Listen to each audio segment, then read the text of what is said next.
but rather what can you learn from failures?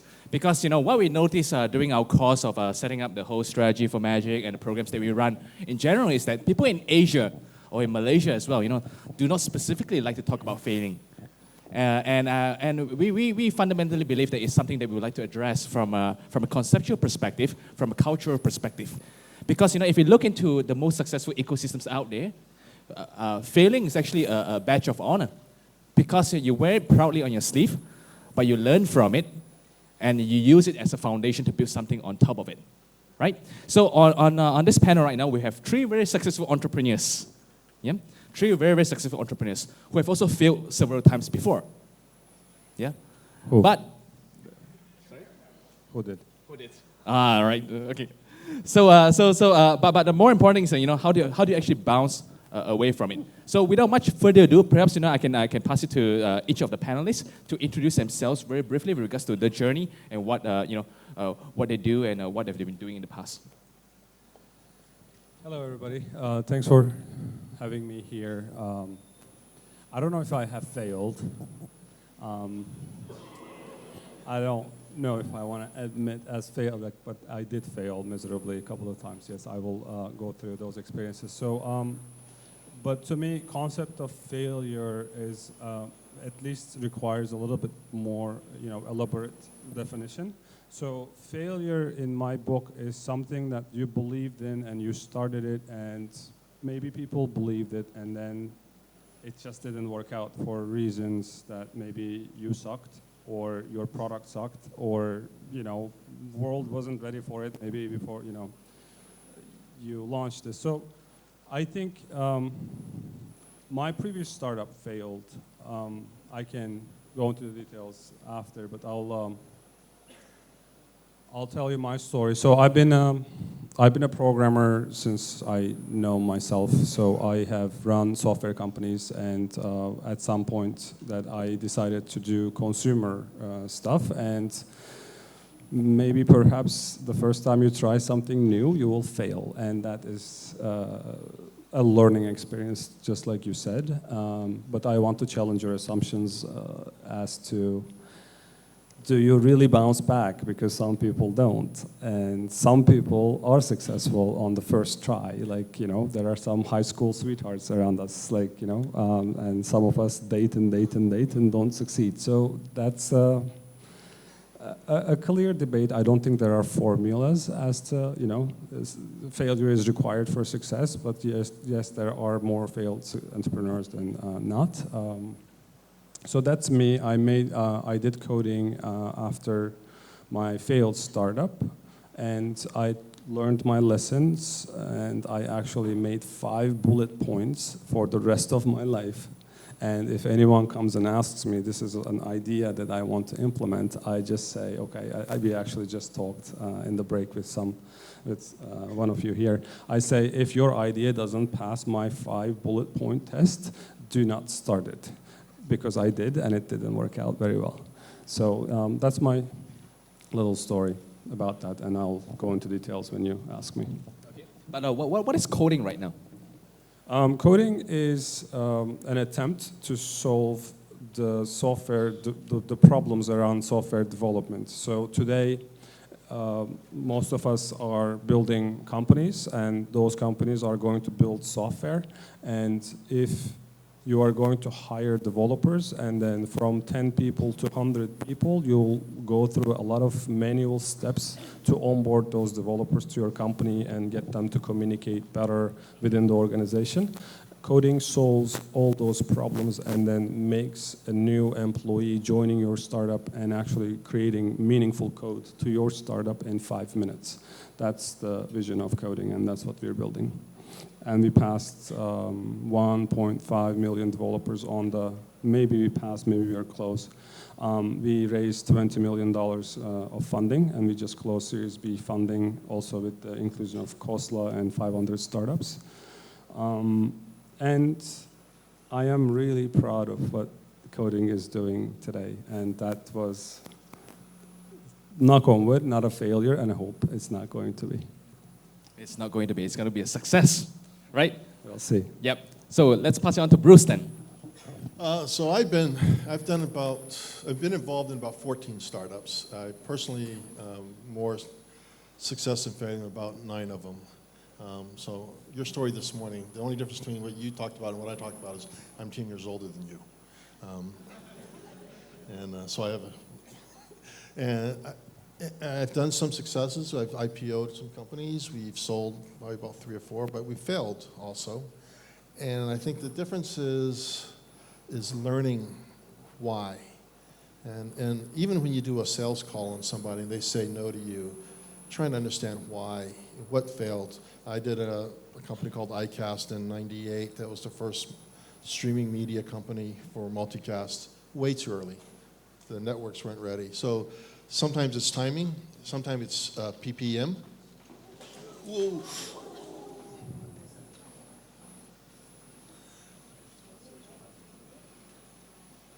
You okay?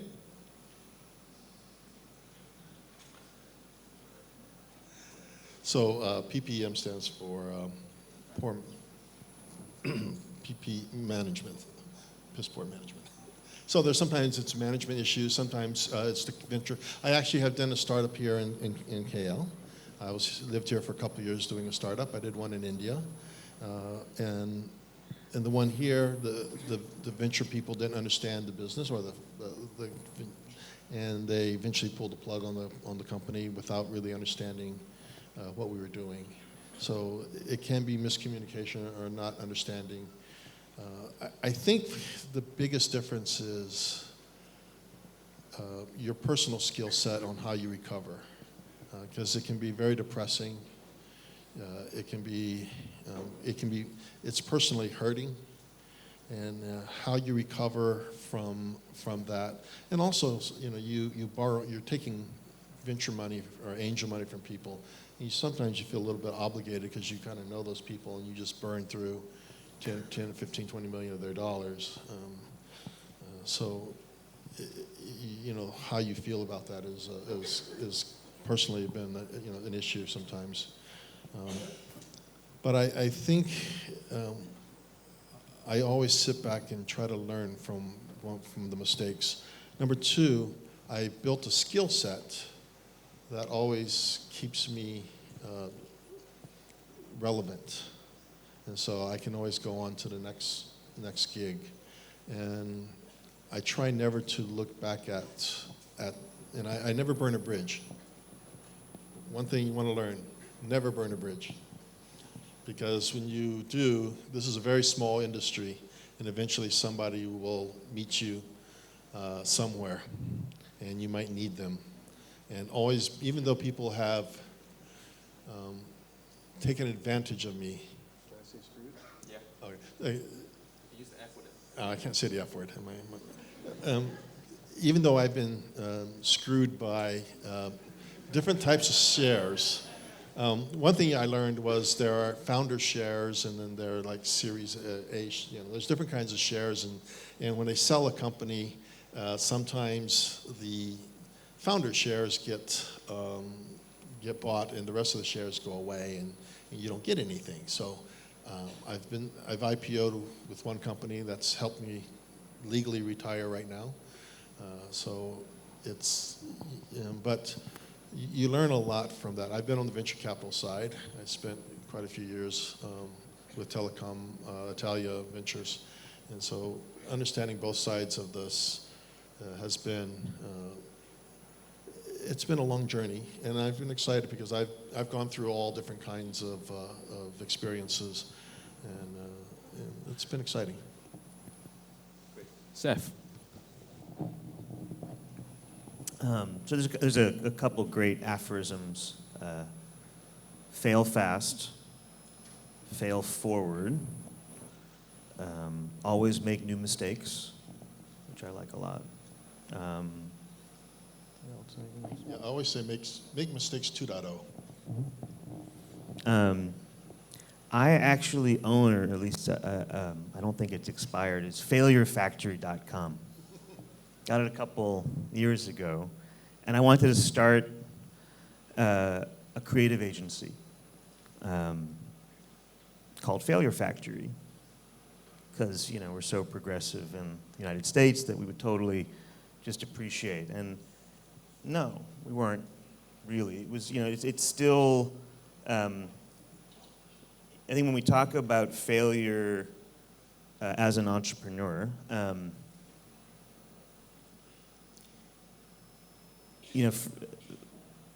the money comes and goes, the funding comes and goes. I'm not sure that when I think about failures, they necessarily correlate, inversely with the times that I've sold a company or made money, right? There's been plenty of times where I have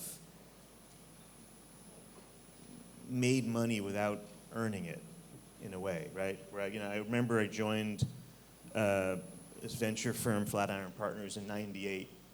And if you look at the stock market chart, 98, the 99, 2000, and I came in at the end of the year, and Jerry handed me it was a check for like $10,000, and I hadn't even started yet, and I was like, what? And he said, oh, it was GeoCities. We just got bought by Yahoo for $3 billion. And I said, I'm gonna like venture capital, right? I'm getting money on things I had nothing to do with. And I was a great venture capitalist for the year where everything was going up. I was an amazing venture capitalist. I was like, I'd just get money in my account, and then I'd go to a couple board meetings on a deal, and it would get sold. And I'd make, was that successful? I don't think, in my history, when I think about my life, that is nowhere even near the top. So the inverse is, well, what has failure been? And for me, I put a lot into what I do, and I go pretty hard, and I just get my whole, I'm all in. It's hard for me, as much as I want to hedge myself, and logically we should all apply modern portfolio theory to our entrepreneurial lives and work on 6 different things, 6 different days. If one, blows up and goes wrong, it won't affect, the whole portfolio, only lose 20%, but it's not like that with entrepreneurs. I think failure has probably been more around when the voice inside said, don't hire this person, don't take that money from that person, and I ignored it. Because that was my failure. I could have not hired him as the CEO. I could have not taken their money, and they wouldn't have kicked me out off my own board. You know what I mean? Or the flip side is when the voice inside to do something, to push something through, maybe on the product side, but I didn't listen to it because it was unpopular. I didn't want to really piss off my engineers, right? So I guess, failure doesn't necessarily have to be, whether you failed or succeeded as a business, but it could also be any of the decisions that you make, during the course of building the business as well, or in life in general. So going down the path of questioning, the definition of what exactly failure means, perhaps, each of the gentlemen over here can share some thoughts about, if you take a step back during your entrepreneurial journey, which was the biggest, sour point that you went through, yeah? And how do you manage to claw yourself out of it? Okay, that's awesome. Actually, Seth, you said that. That's great. Not relying on your intuition and then making those stupid decisions that you make because you think your rational mind is so good, but at the same time, there is this little splinter in your head. You go you're making the wrong decision, but then you are too immature or young. I created companies, and first company, it was when I was 18 and a half. So it wasn't really my skill set to look at someone and have enough amount of petabytes in my brain to just say, this is not a good decision. So I had to rely on my rational thought processing center of my brain versus, something that you feel. So today, those decisions, I think I will fail on that front, which is great that he touched on that point. But I want to, you said that take a step back, right? So take a step back.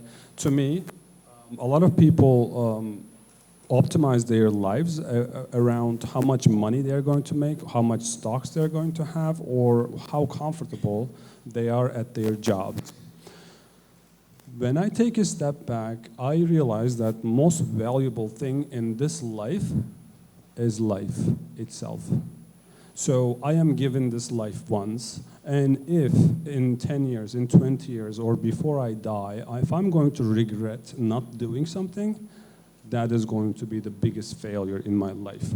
And therefore, if I want to do something, if I feel like I should do it, then just because I am comfortable at my job, or I can't make that decision right now because my wife is not, okay with it, it just doesn't matter. I'm going to regret it. I'm going to be unhappy, and that's the biggest failure. So I really want to, I think it's a little morbid to say this, but I'm happy about the idea of dying. That's fine. All of us will die, and I'm, data-minded person, so I think it's okay to say it.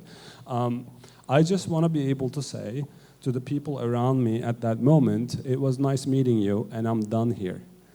There is nothing that I would have done in my life, even if I had the choice. I just made the correct choices in entire my life, and then some of them had failed, and some of them didn't. And that's how I optimize, and therefore I can be brave about most risky situations. So on my previous startup, what I learned from my CEO, I was 24, 25, and I was trying to make correct decisions all the time. And he told me, Devrim, what you're going to do is you're going to measure your decision-making abilities by 10 decisions. And your quality is going to be how many of them you get right in the same amount of time. So if you wait for one decision for a year, you have already failed. Even if you make the correct decision, time has passed. So you have to make fast, correct decisions. And as a result of those fast and correct decisions you fail, then you optimize that process. So what I've learned from my past failures is, first, listen to your intuition. You can't listen to your intuition without a clean mind. So you have to clear your mind. So this is an exercise that I have done. So I have virtually imaginary camera installed on the top of my head, and I have broadcasted every thought in my mind to Times Square.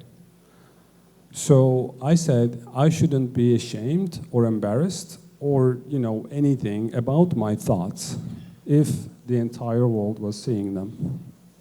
So I went through that exercise, and 2 years had passed. Then I was kind of okay with the decisions that I was making then, because then I knew that nothing in my mind would cloud that kind of a logic. And I learned to feel good about the personal things, the personal weaknesses. Like if on the Times Square it said that, hey, I couldn't do this because I chickened out, that would have been okay, because I'm a human in the end. So understanding who you are and what you can do, and as a result, I have developed the skill to try without thinking if it's going to fail or if it's going to succeed, or rephrase, I wasn't really afraid of the failure. So the last sentence is the closing of the movie, The Samurai, the one that Tom Cruise actually played. He was going to war, and then a child approaches him and he says, "Aren't you afraid?" And he says, "Yes," but he goes anyway. And I have learned that. So being afraid, being fearful, being this, being that is fine. But just thinking of your last moment, from there, you look back, you say, yes, that was a correct decision to make, regardless of its outcome, is what I've learned. Yeah, I mean, one of my favorite phrases of all time is "fear is the mind killer," and it's from this series of books called Dune by Frank Herbert. Yep. So let's shift it over to Bruce and also Seth. I mean, you guys are also investors as well, right? Yep. So presumably, at any point in time, whenever you make a decision, it's always about the risk-reward ratio. Yep. How do you balance that? Well, I'm going to answer the first question You're going to ask me the first question. about regrets. Okay, right. You know, I think like everybody who's an entrepreneur, you spend 20 to 24 hours a day, and you wake up at 4 a.m. thinking about your work. And if you don't, you're in the wrong business. And unfortunately, I did that for at least 10 years, in which time my young kids were growing up. So if you ask, they always tell you to have a balanced life. And unfortunately, I think in a big entrepreneurial world, that's really difficult. And so, yeah, I think that is, to me, that is my biggest regret. As an investor, my regrets, because I have this kind of drive and expectations that if I send you an email at 4 a.m., because I get up at 4 a.m. regardless of the time zone I'm in, I expect you to be there to answer it, which is really not cool. But you set these high workloads on yourself, and you stress yourself with it. And I think, you know, how you in your own mind get yourself to a place of peace for at least a few minutes a day, or every few weeks. For me, it's flying. I fly probably once every 4 or 5 days, and flying allows me to actually shut down and relax. So that's actually one of the reasons I don't mind flying every few days. Really, can you teach me that? Yes. It stresses me out. That's a whole story.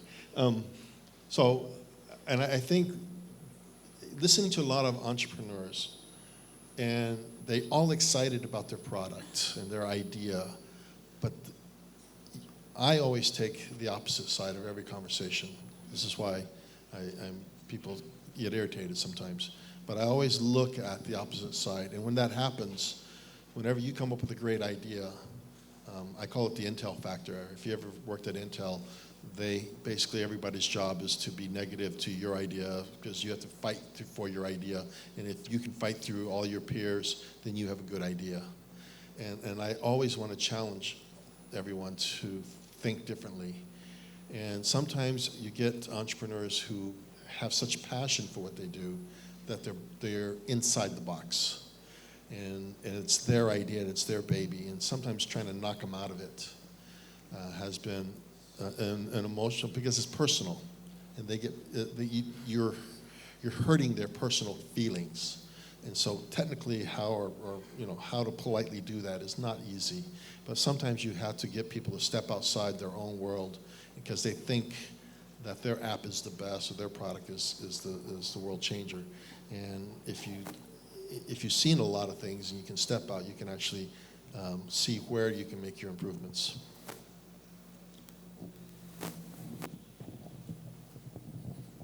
Let me just continue that. Yeah.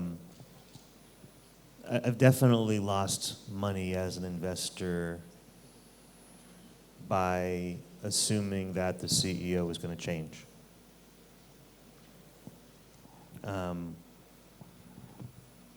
Because I fell in love with the product, or I fell in love with the opportunity, and I really liked the CEO. And I looked and I said, well, it's logical. He's going to, or she's going to change. And they don't.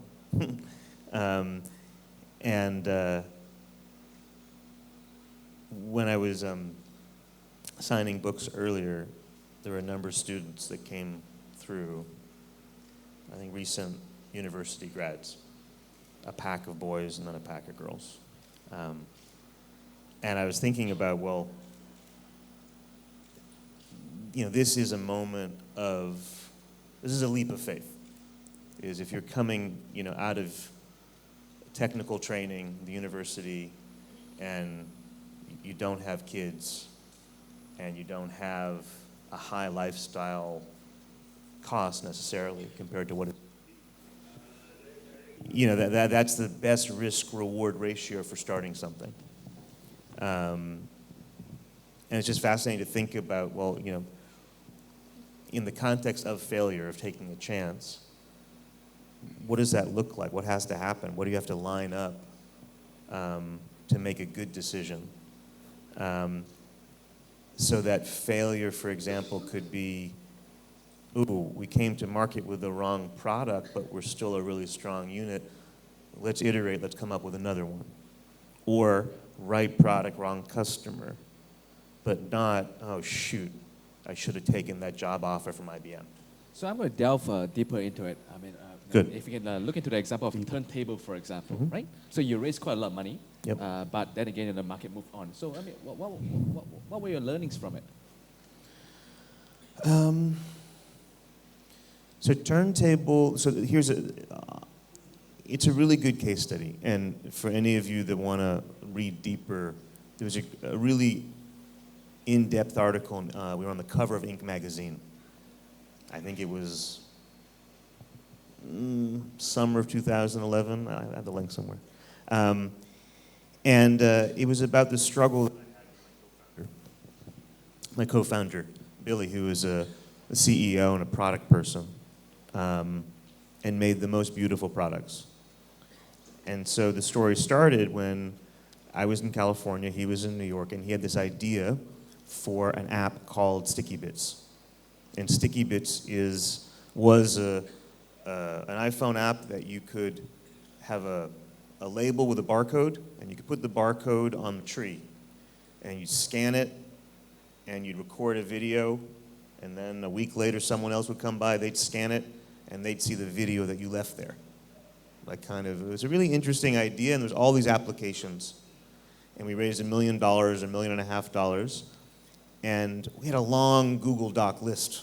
Oh, we could use it for packing companies, supply companies, so that you can put all the stuff in a box, put a label, because each label had a unique barcode. You put a label on it, take a picture, and then next person, or later when you're trying to see what's in each box, you can just call up that image of what was in the box.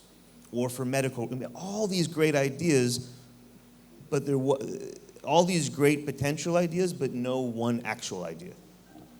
Right? It was really interesting, but no one used it. We didn't have enough adoption. We tried to pivot it a couple of times. We were down from $1.5 million to $200,000. And Billy had this idea of a virtual world where people could play music with each other. And he said, and it had nothing to do with stickers or mobile tracking or any of the other stuff we were doing at Sticky Bits. But the investors said, okay, we have nothing to lose. And so it was a very hard pivot, and then we had a hit. I was on the cover of Billboard magazine, and we were the #1 music service. And the rumor, Lady Gaga was involved, and Kanye West was involved, and Madonna's manager, and it was just, a perfect moment when you have the tiger by the tail. And I went, and I haven't really told this story, I went to every, when you have a hit on your hands. Most of the time you're trying to convince the investor that, you're trying to get their attention. I had a moment when they were all calling me because it was exploding. And Spotify hadn't released yet. I remember one day I made 5 meetings in a row on Sand Hill Road with different venture capital firms. And after 45 minutes in each one, I said, I got to go. I'm sorry. I got another meeting. Wait, don't leave yet. Because the minute you don't want them and you leave, then they want you.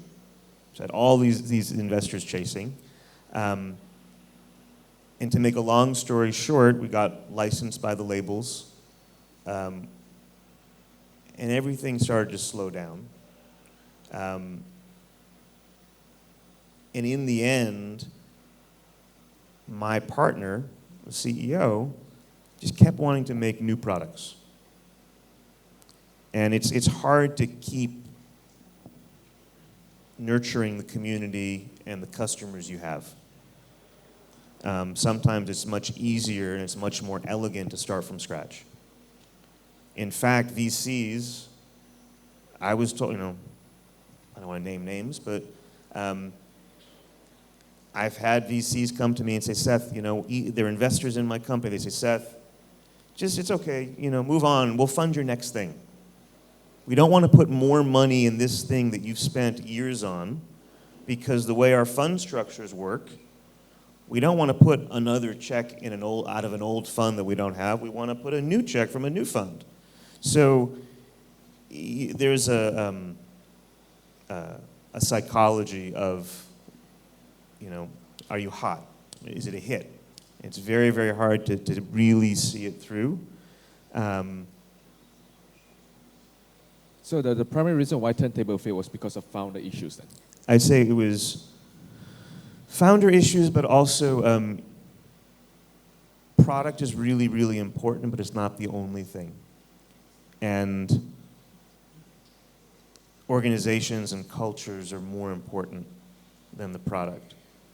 It's hard because the product, it scales so quickly. You look at the numbers and you see products go from 0 to 100 million users with 2 people. But I think to build a real business, you need to have a real culture. Okay, all right. And presumably, the lessons that you've learned is being applied right now in your new music startup called DJZ.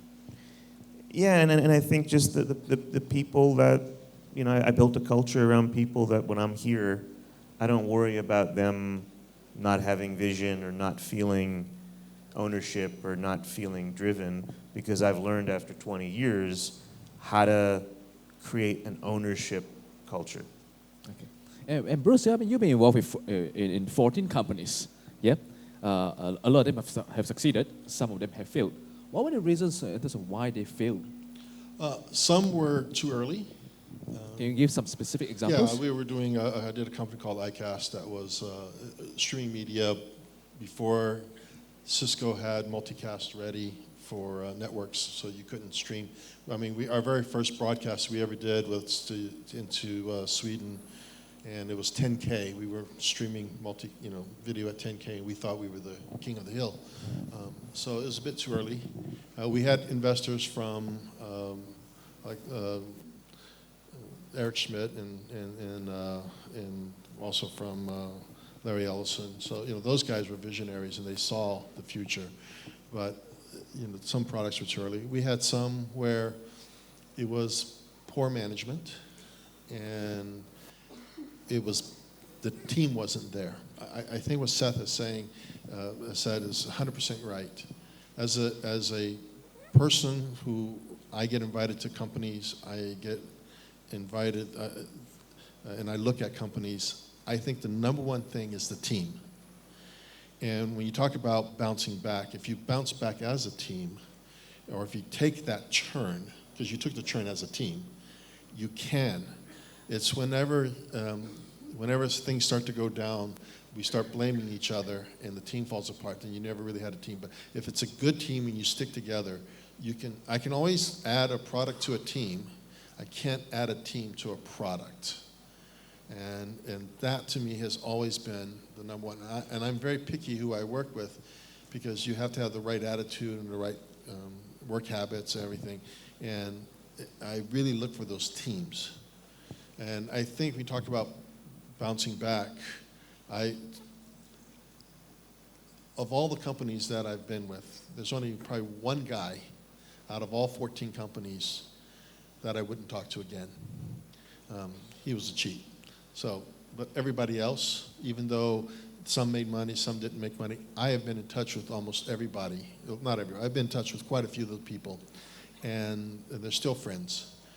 Because that we went through these experiences, we have good jokes and things. And when I travel around the world, they're all over the world, so I get to go meet people and see them again.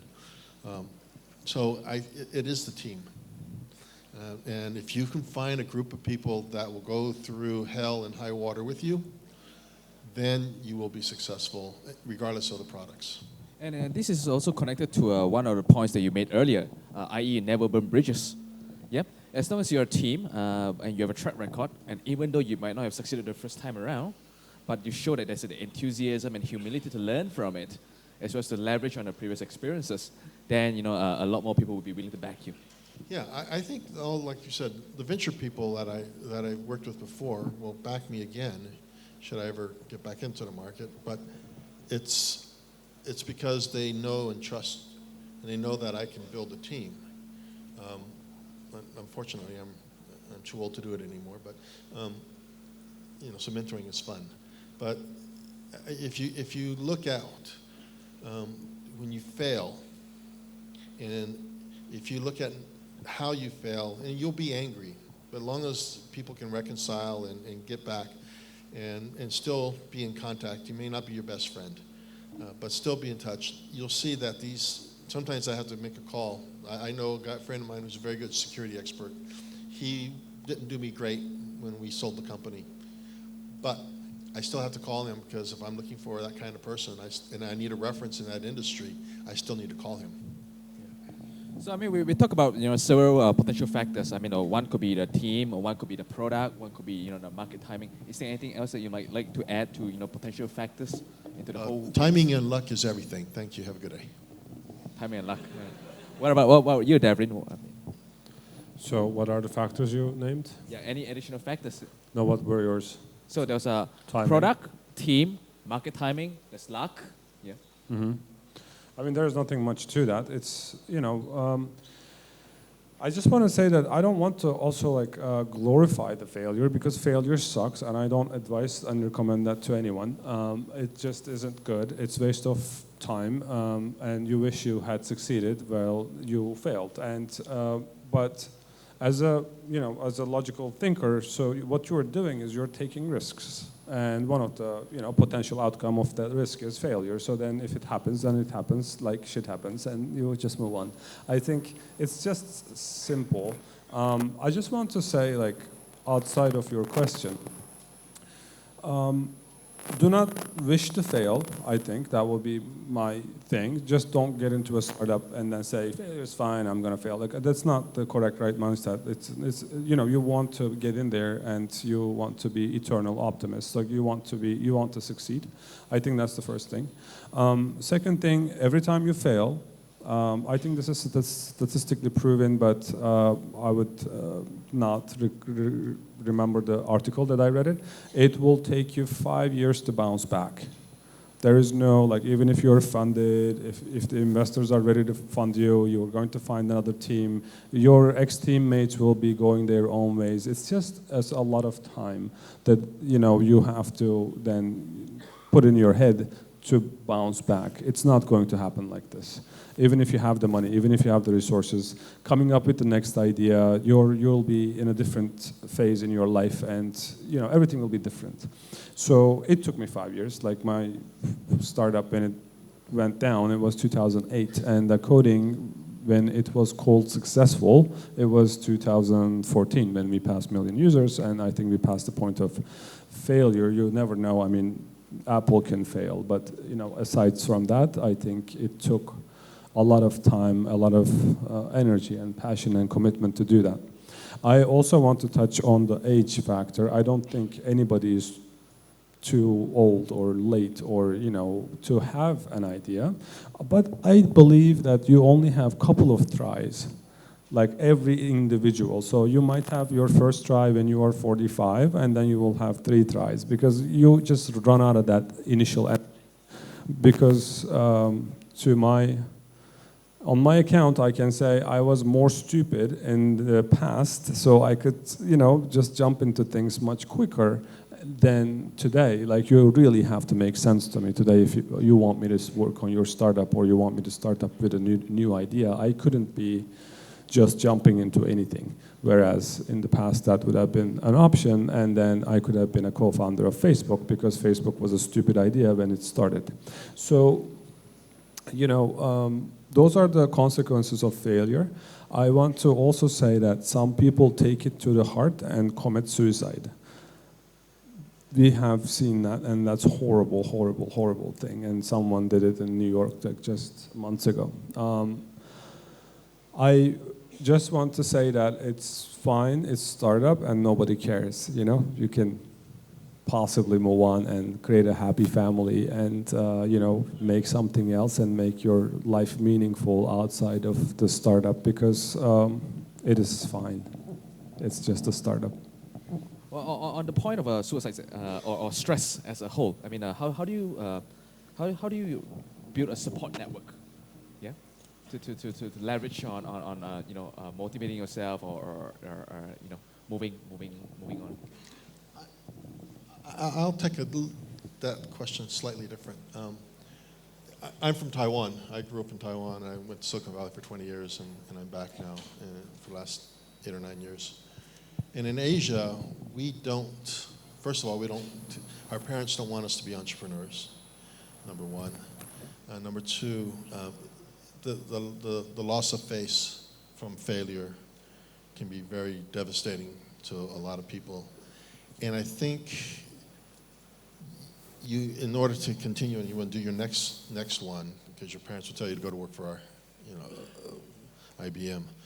And I think you really need to build a support team of some close friends. And some of my close friends are not in the geek business. And so they don't understand the pressures. They have their own pressures, but ours are different than theirs. So I do have a group of friends that are not techs that I can just hang out with, and they don't ask me 400 questions. Well, they do. Like, can you fix my iPhone? It's like, yeah, I'll fix it for you. But I think especially in Asia, we have to figure out, and guys don't like to confess that they've failed before, especially out here. And so I think while you're still working or you're still young, like my high school friends, I went to high school in Taipei, and my high school friends to this day are the ones I still hang out with in Taipei. And because I can talk to them about everything. They knew me when I was nothing, and I'm still nothing, but they knew me then. And they're good people to talk to.